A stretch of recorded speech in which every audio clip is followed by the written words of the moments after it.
a preacher. How shall they preach except they be sent? Sent to do what? Not necessarily to preach. What about just to have a conversation? Exactly. Right. What about you just let your light so shine before men? Right. That they'll see your good works and glorify the Father which is in heaven. That's good. That's what the young man wanted. He wanted to see Jesus. What does the world want? The world wants to see Jesus. So let's break this up. What do they want to see? They want to see the way. They want to see the truth. They want to see the light. Jesus said, I am the way. I am the truth. I am the life. I recognize that this may seem, keyword is seem, I recognize this may seem like the basic message to some. But because it seems like the basic message, we have become blinded by a high and mighty, I'm not talking about the scripture, I'm talking about the body of Christ. By a high and mighty and exalted revelations. And we have renounced the simplicity of the gospel. I don't know about you, but someone sought me out in college and delivered the gospel to me. And I got saved in college. They didn't come to me with no Feast of Tabernacles. They didn't come to me with 12 gates. They didn't come to me with all these deep revelations. They came to me, a Catholic boy, who didn't even take the Bible to church, with the simplicity of the gospel, and preached for God so loved the world that he came, he died, he rose. I don't know about you, but it's time to return to the simplicity of the gospel. And so instead, prophet, what we do, we put a blinder on. And that blinder on the world is one word: judgment. Because you read in John 12, that Jesus says, now is the prince of the world, judge.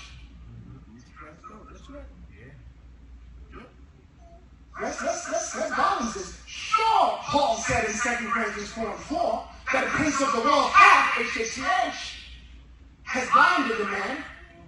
You know what? I looked that up this morning. I started to impress myself this morning. I came up with a mood called the indicative mood. There's different moods in English. There's subjective mood and the indicative mood. And I found out that the indicative mood is used when you're declaring facts. Isn't that something? So, the word H-A-C-H in 2 Corinthians 4:4, that's the indicative, that's a fact. But the truth is declared in John 12, that now the prince of this world is judged. So where's the error coming from? Sure, Paul said in 2 Corinthians 4:4 that the prince of this world hath blinded the minds for them that believe not. Sure, he said that. But thanks be to God for the thrones that brought out the fact that this is a fact. Let's go back to what we said 20 minutes ago. In our relationships, what comes? Facts. Facts leads to judgment. Judgment leads to feelings. Because he escaped. Truth. Truth. Truth. And so we go back and forth, a chess match. Judgment feelings, judgment feelings, judgment feelings, judgment feelings. And no one is saying, time out. Let's see what the word has to say about this. Because the word is the final authority. That's right. And so judgment feelings, and the veil becoming thicker and thicker. Right. Thicker and thicker. And your glory is becoming dimmer and dimmer. Wow.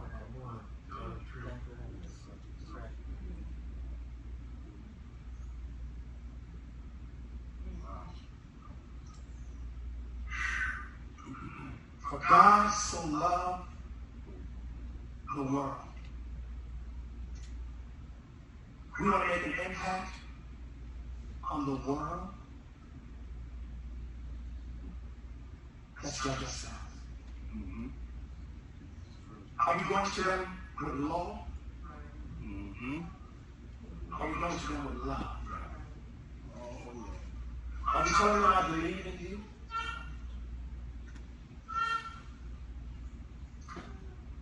You see, thank you, Lord. I know the song says my elder brother. I know the song says my elder brother. But the fact of the matter is, or maybe you know what I'm saying, the fact of the matter is that they are your brother. Their name has been written in the Lamb's Book of Life. They just need light to come into the awareness of who they are. Mm-hmm. Jesus is not going to go back on the cross and die again for them. They just need light. Come on. And so you're only looking at your brother in Christ. But Jesus is saying, sit in the right hand of the Father. Why did you say brother in Christ? Why did you just say brother?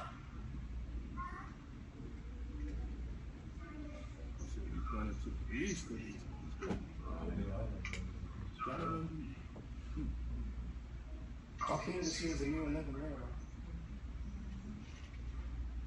That's true. I called Christ and I said, so what are you talking about? He said, what do you know?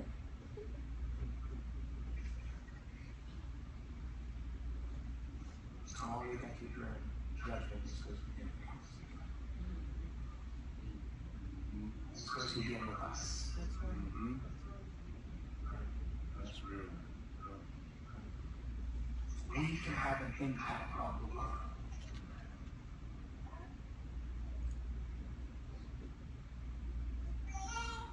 If only we work on judgment. Amen. Yes, you know what?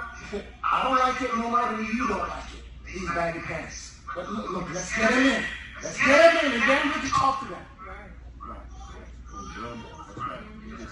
I don't like it just as you don't like it, the short skirt. But let's get him in.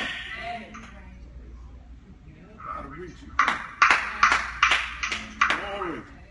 Hallelujah. I'm not condoning anything. Let me right. Let's be very clear.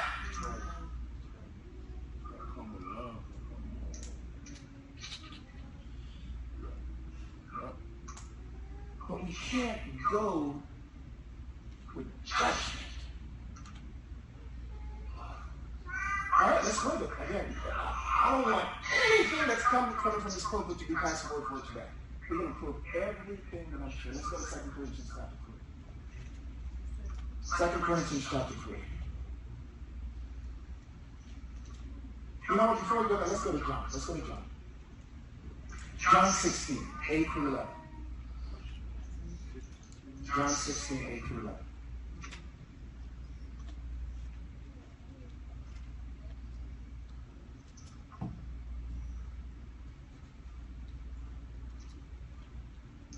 That's what my mom did with my brother. Sure, he wasn't crying. Come on. And not only did she say, come on, his buddies said, come on, and they'll be around the table. She's serving them again. Now she knows fully well before they leave, they're going to steal something in the living room. She knows fully well. But come on in. Good. She didn't judge them.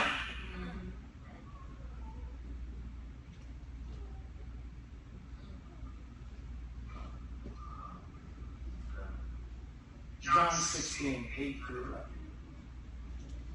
And when he is come, he will reprove the world of sin and of righteousness and of judgment. So my question is, when is he going to come? When is he going to show up? When is he going to show up through your life? Let's look at the word reprove. Here's what the word reprove means. Brandon, here's what the word reprove means. Reprove means to convict.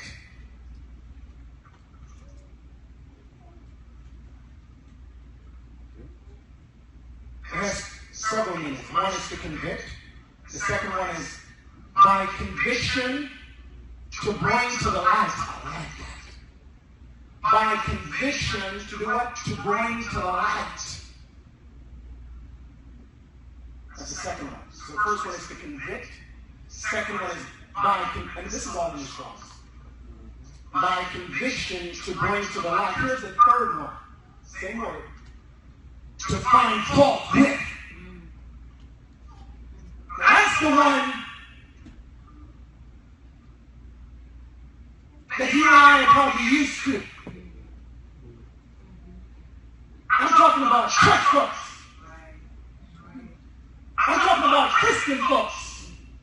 I'm talking about family members. I'm talking about husbands and wives. Seeing a mistake and finding fault with. How about the first definition? Well, no, I'll actually like the second one. How about the second one? By convicting and bringing to the light. Doesn't that sound more like life? Do you honestly think that finding fault with is going to bring life? Nope.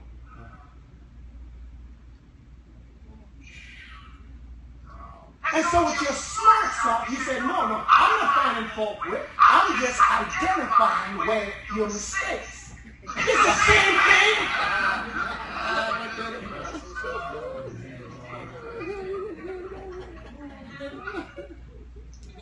Don't come to me with semantics. Don't play these games.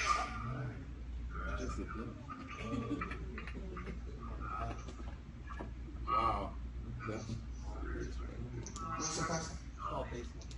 It's all based on, Pastor said, it's all based on feelings. Right. Oh, that's good what you just said. It's all based on feelings. So that tells me that your feelings came from a judgment within you. Because it goes from facts to judgment to feelings. Right. Very rarely it goes from facts to feelings.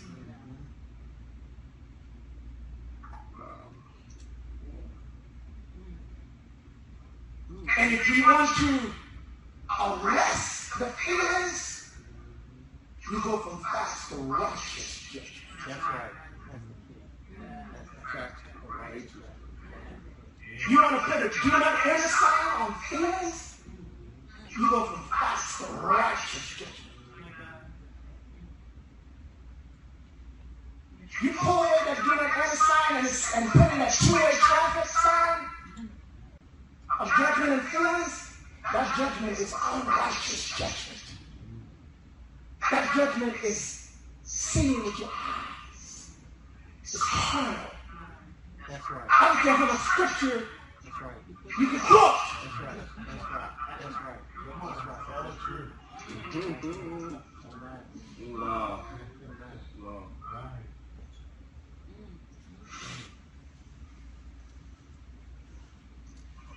Number 4, I reprove. To show one his fault and demand an explanation. Oh my Lord. To show one his fault. Again, don't take my word, go to the Strong's. All of these definitions in the Strong's. To show one his fault and demand an explanation.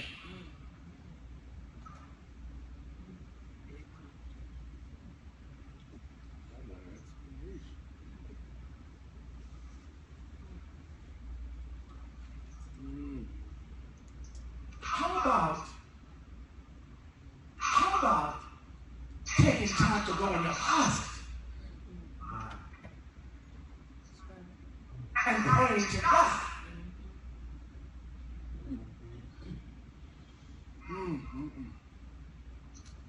And letting him show you and I how we can be a way of life. How about that?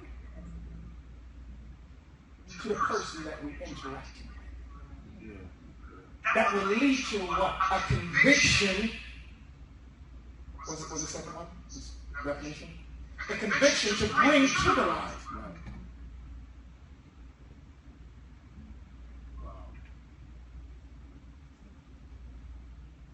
Hallelujah.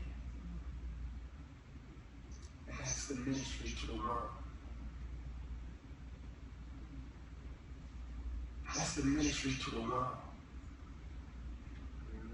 That's how it's going to lead to judgment. So let's look at John 16. And when he is come, he will reprove the world of sin and of righteousness and of judgment. Of sin because they believe not in me, or on me. Of righteousness because I go to the Father and ye see me no more. Of judgment because the prince of this world, no, he didn't say is. Did he say is or is going to be? Is. The prince of this world is judged. What did he say in John 12? Now is the prince of this world judged. So why are the folks blind? Why are the unbelievers blind? They are blind because us church folks, us Christians, us kingdoms of the light, us children of the light, go to them with a judgmental attitude. And so Paul says in 2 Corinthians 3 that the veil remains.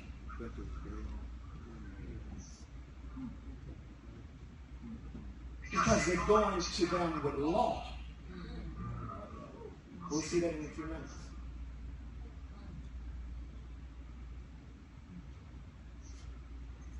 Well, here's the thing. And then further down, he says, where the Spirit of the Lord is, there is liberty. Here's the thing.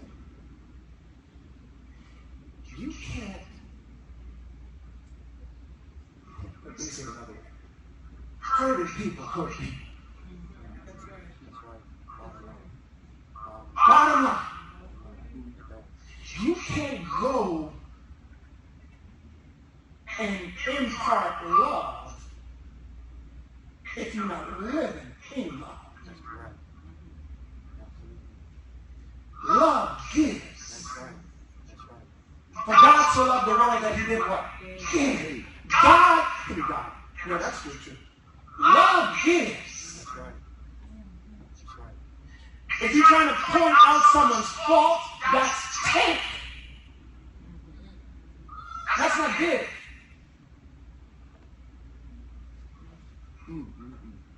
If you're trying to demand an explanation,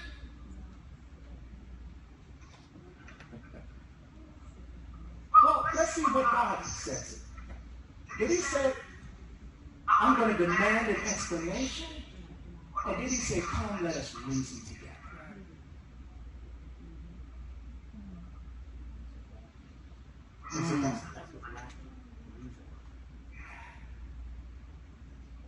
So we demanded an explanation because we have already arrived at a judgment.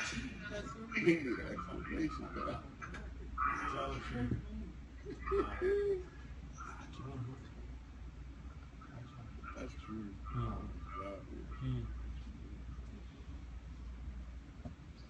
true. Because we feel a certain way.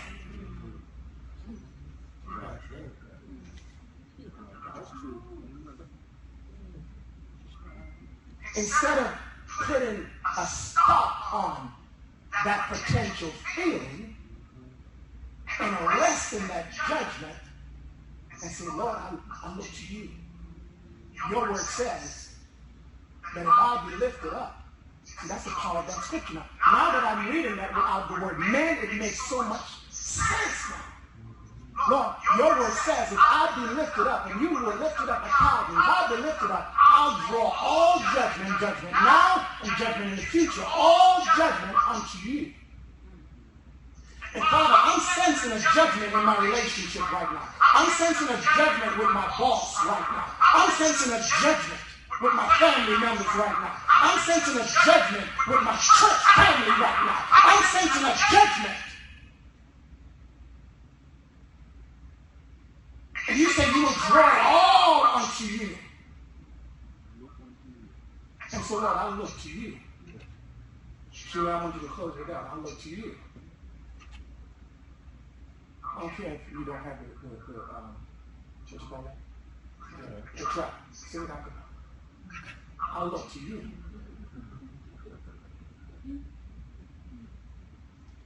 Doesn't it go hand in hand? I believe in you. I look to you.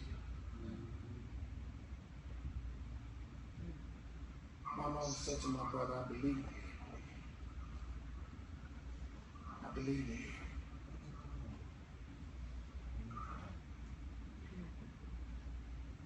So in verse 11, where it says of judgment because the prince of this world is judged, I looked up that word judgment in Strong's. Blew my mind. I thought I knew what it meant. Blew my mind. That word judgment means a separation. Come on from among them and be separated. That's right. That's right.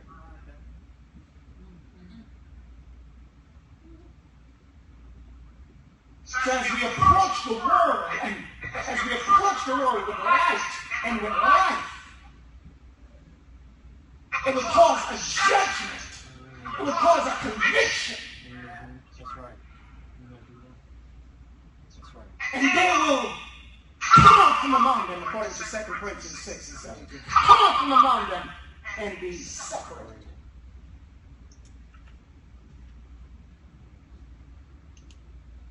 And that's our ministry to the world. That's right. That's right. That's right. This message is all about the ministry to the world. This message is not necessarily about the ministry to the church. That's right. That's right. That's right.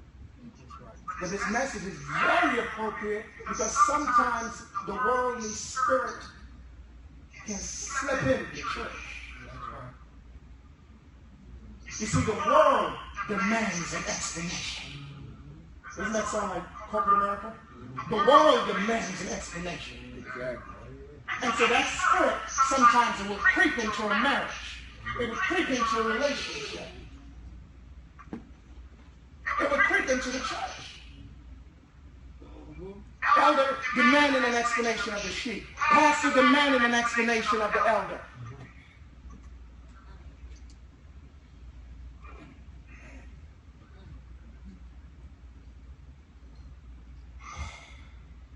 That word judgment means a separation. It also means the flip side. It also means damnatory judgment. Judgment to the point where you are condemned.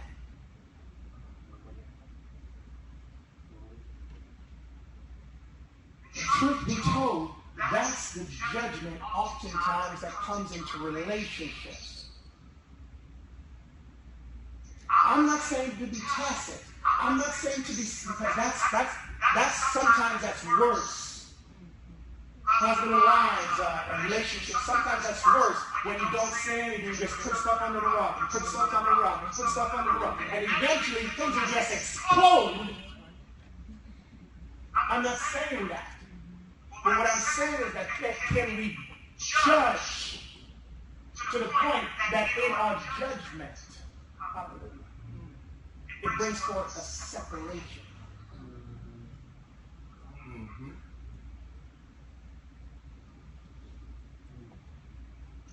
All right.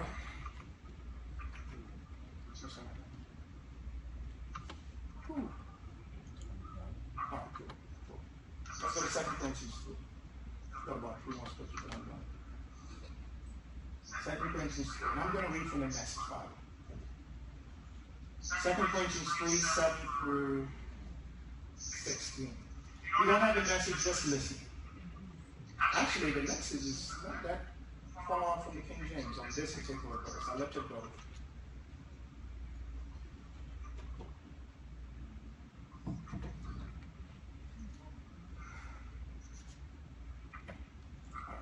Second Corinthians chapter 3.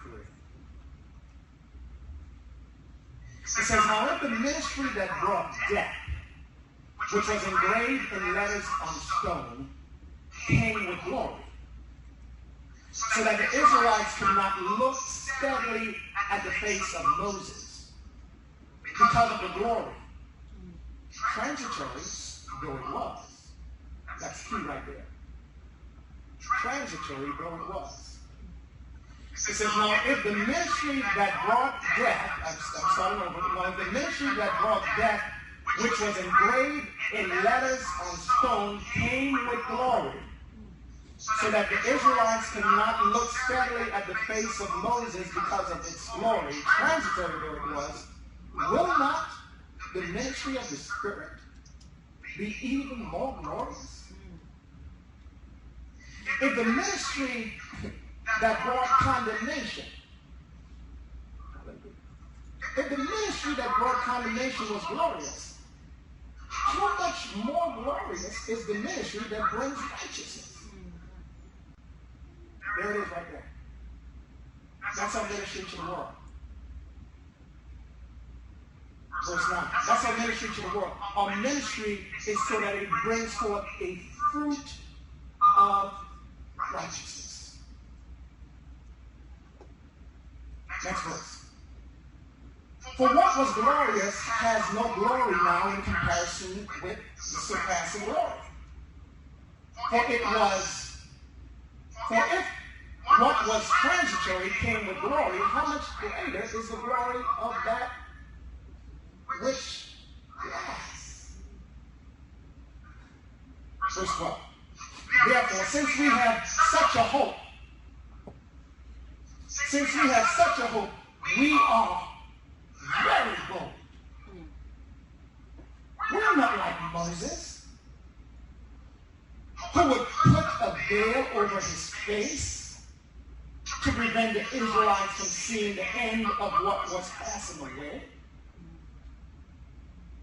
Paul said, surely we're not like Moses, who put a veil over his face to prevent the Israelites from seeing the end of what was passing away, but their minds were made dull. For this day, there it is right here. For this day, the same veil remains. Why does it remain? When the old covenant is read. For this day, the same veil remains when we go to them with the law and not grace. Law and not life. Do's and don'ts.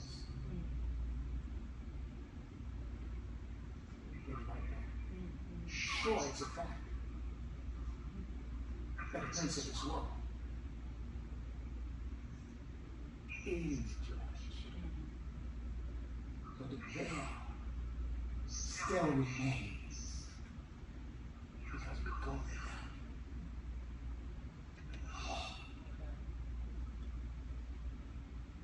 Let's continue. Verse 14.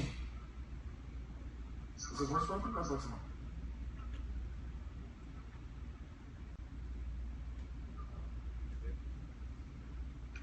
Verse 14.